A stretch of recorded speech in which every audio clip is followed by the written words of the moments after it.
السلام عليكم ورحمة الله. ازيكم عاملين ايه؟ يا رب تكونوا بخير دايما وفي احسن حال. اللهم صل على سيدنا محمد صلاة ترضى بها عنا يا رب العالمين. مبدئيا معانا فيديو حلو قوي قوي قوي، بس يلا ادخلي اشتركي في القناة وحطي اللايك، يعني الشير وسبسكرايب للقناة وفرة دبري مع سوزي. ولو مش مشتركة فعلي الجرس واختاري الاشعارات للكل علشان يوصلك اشعار بكل فيديو بنزله. ودي المانجا اللي احنا مخزنينها مع بعض يا جماعة. ما اقولكوش على المانجا دي اللي هي العسوي، واخدين بالكم؟ وديت احنا خزناها مع بعض قبل كده، وطريقه تخزين المانجا الفيديو بتاعها على القناه اللي حابب يشوفه، وهسيبه في صندوق الوصف. تمام تمام.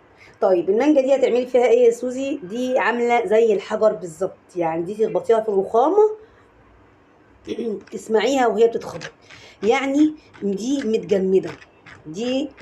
حلو الكلام، حلو الكلام. طلعتها قدامكم في الكيس زي ما انا كنت مخزناها معاكم بالظبط. طيب هتعملي فيها ايه؟ استعنت بالله ولبست جوانتي، لان هي كانت ساقعه تلج التلج التلج يعني، ومش هتقدري تستحمليها يعني. واحسن حل ليها انك تقشريها وهي جامده كده. لا لا هتهدري منها. طبعا انتوا عارفين ان صوتي تعبان والبرد مش عايز يسيبني، ماسك فيها زي القراده بالظبط، فدعواتكم يعني بالشفاء. والمانجا بتتقشر زي البطاطس. شفتي البطاطس؟ حتى انا بقشرها بقشره البطاطس. قسما بالله ما هتهدر منك ولا هتطلع منك في القشر، ولا هتحتاجي انك تعملي القشر كمان. ايه رايك بقى؟ تبقى معاكي حاجه كده يعني فاخر من الاخر. تمام تمام. طيب كنت طلعت كام واحده كمان، وبدات اقشرها اهو زي ما انتم شايفين، واتقشرت معايا بكل سهوله، والقشر قدامكم اهو زي قشر بطاطس. هل قشر بطاطس انت بتعملي بيه حاجه؟ ما بينفعكيش في حاجه. برضو القشر اللي طالع من المانجا بالطريقه دي مش هينفعك في حاجه، ولا هتحتاجي انك بقى تعصريه او تضربيه في الخلاط او الكلام ده كله. يعني راحه من الاخر، ومش هتهدري منها ومش هتطلعي منها ولا هترمي منها اي حاجه خالص خالص خالص خالص. تمام تمام. قولي تمام وخلي بالك معايا من الفيديو. خلاص. يعني اسهل حاجه انك تطلعيها من الفريزر، تقومي انت مقشراها على طول اهي، تقشر معاكي بسهوله، والقشر ما فيهوش يعني الحاجه. طيب لو انا سبتها شويه عشان مش قادره استخدمها، او مش قادره اقشرها زيك يا سوزي بالقشاره، هتسيبيها شويه لما تبقى يعني تقدري تمسكيها، وهتطلع معاكي فيها حبه لحم بسيط كده. طب هنرميه؟ لا مش هنرميه. اصبري معايا في الاخر وهتابعي الفيديو للاخر وهتعرفي هتعملي فيها ايه. دي المانجا اللي انا قشرتها، مش عارفه المانجا جايه معايا فاضيه ليه. دي المانجا اللي انا قشرتها، وبمسك السكينه القشر وبعمله بالطريقه دي. برضو بيطلع لي كل المانجا اللي بتبقى باقيه في القشر، وبتبقى الطريقه حلوه وسهله. وبرضو محتاجش ان انا اعمل القشر ولا اضربه في الخلاط ولا الكلام ده كله، علشان الناس بتوع يع او مع ما يقولوش ايه اللي بتعمله الست دي. تمام تمام.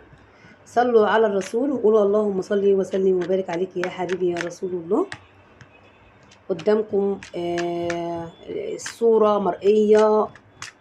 طلعت المانجا قدامكم اللي كانت زي الحجر من الديب فريزر اللي احنا مخزنها مع بعض، وعملتها بأسهل طريقة. والمانجا اللي سبتها تطرى شوية وطلع فيها في القش بتاعها لحم، برضو طلعت منه قد ايه مانجا يعني. برضو عشان ترمي القشر وفيه بقايا مانجا، حرام حرام يعني. دي مانجا يا جماعة، والمانجا مانجا يعني مانجا يا عالم يا مانجا. تمام تمام.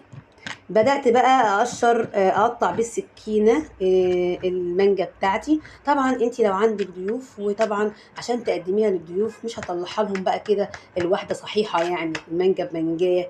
لا دول ضيوف ومش هيعرفوا بقى. يعني المانجا احنا عارفين كلنا كده، يعني ان المانجا بتقعدي لها وتشمري كده يعني، وانتوا فاهمين الباقي عشان تقدري تاكلي المانجا دي يعني حاجه كده ايه، بتتلذذي. لكن لما يكون عندك ضيوف مش هينفع.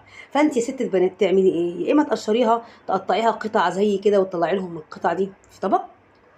تمام او لو هتعملي بقى العصير وبلاها اكل مانجا للضيوف، انتي قومي بالواجب باكل المانجا، وزي ما قلت لك هتفرشي وتربعي وتشمري، تمام، وتاكلي المانجا وانتي بتتلذذي. ليه؟ عشان دي مانجا، دي مانجا للعالم المانجا. حلو الكلام، حلو الكلام. بدأت بقى اقطع اهي، بتقطع خرطة خرطة يعني، قطعة قطعة يعني قصدي تخزينها بالطريقة ديت حلو. يعني انا خزنتها معاكم وعملتها معاكم تخزينها بالطريقة دي، تخزين بالطريقة ده ناجحة ناجحة ناجحة. تشيل المانجاية في الفريزر، في الديب فريزر زي ما هي، وتقطعيها وقت ما تقطعيها. لو هتقطعي يبقى انت هتستخدميه على طول، يعني مش هيغيب معاكي من السنة للسنة. ودي انجح طريقة لتفريز المانجا، والطريقة عندكم على القناة. تمام تمام. طبعا الايد اللي بتتمد ديت الحلوين اللي جنبي اللي قاعدين ومش مستنيين لسه العصير، يعني ليه؟ عشان دي مانجا من الاخر، يعني لازم نكون صراحة مع بعض. بصوا قطع ما شاء الله ما شاء الله، الله اكبر، ما شاء الله الله اكبر. المانجا بتتخرط بالقطع، وطبعا دي البذرة بتاعتها. وانتوا عارفين طبعا يعني البذرة احنا بنعمل فيها ايه كستات، بنعمل فيها ايه، انت عارفة، ما بتسيبهاش غير لما تطلعي منها كل حاجة. يعني انا ما بعملش فيها حاجة غير ان انا اكلها، اقعد واكلها، ما اسيبش فيها ولا حتة مانجا ولا حتة مانجا. وبالهنا والشفا ليا. بس برضو بخليها وهي متجمدة قوي، بتطلع مني معايا البذرة دي ما فيهاش اي حاجة خالص خالص. اهو انتوا شايفين اهو، البذرة نفسها مش هيبقى فيها اي حاجة، مش هتحتاجي انك حتى تقعدي تفرشي وتعملي اللي احنا اتفقنا عليه. خلاص كنت خلصت الكمية كلها اهيت. وده فيديو يا جماعة انا بوريكم المانجا اللي انا مخزناها، والطريقة موجودة على القناة اللي حابب يشوفها، وهسيبها في صندوق الوصف الرابط بتاع الفيديو. وطلعت لي كمية حلوة اهيت. والحاجة الحلوة في طريقة التفريز انها بتحافظ لك على المانجا من السنة للسنة، وكمان بتطلعيها في وقت تكوني انتي محتاجة تشربي فيه حبة عصير فريش كده، وبتكون زي الفريش بالظبط. ما تقوليش ان هي عشان بتتخزن قيمتها الغذائية بتقل، لا ما بتقلش ولا حاجة. لو اتبعتي نفس طريقة التخزين بتاعتي اللي بتقعد بسم الله ما شاء الله الله أكبر من السنة للسنة، من غير ما المانجا يحصل لها أي حاجة خالص. تمام، نقوله تمام. خلاص هنعمل بقى كوبايتين عصير فريش كده حلوين للولاد، رغم ان هي ساقعة، لكن انا بحط عليها بسيبها لما تبرد ونشربوها كده، لان الجو دلوقتي حقيقي الجو عندنا في اسكندريه برد، والناس كلها تعبانه بدور برد فظيع. ربنا يشفي كل مريض يا رب. معرفش حد غيره ويكون مر بدور البرد الفظيع ده. لحد الان الكحه لسه ماسكه فيها زي القراده، والله زي القراده. الحمد لله الحمد لله الحمد لله. بس نعمل لنا بقى كوبايتين عصير كده نبل بيهم على ريقنا. وانا بسيبها كلها كده بالعصير اللي نازل منها، ما بحطلهاش ميه.